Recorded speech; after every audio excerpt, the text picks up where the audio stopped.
Kita ke informasi Kejaksaan Agung segera melelang aset milik suami artis Sandra Dewi Harvey Muiz yang disita terkait kasus dugaan korupsi tata kelola timah. Aset Sandra Dewi yang disita juga akan dilelang.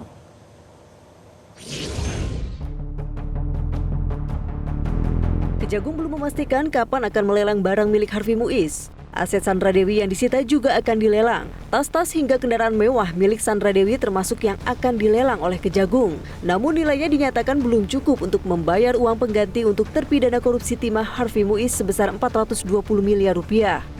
Aset-aset Sandra Dewi dan Harvey Muiz akan dirampas untuk negara dan diperhitungkan sebagai uang pengganti.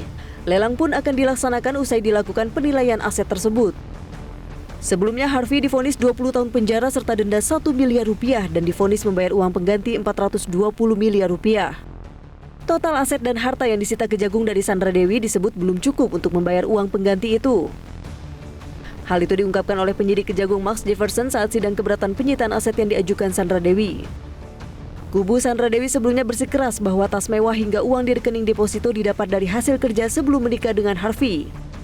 Sandra pun mengajukan gugatan atas penyitaan aset-asetnya, namun pada akhirnya Sandra merelakan hartanya disita.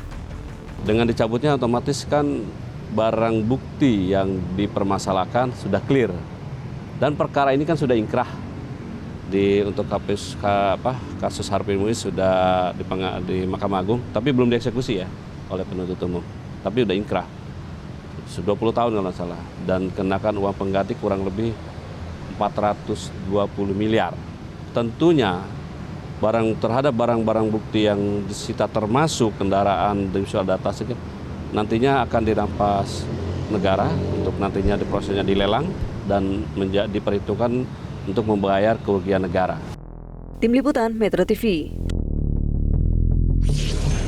Jelajahi cara baru mendapatkan informasi. Download Metro TV Extend sekarang.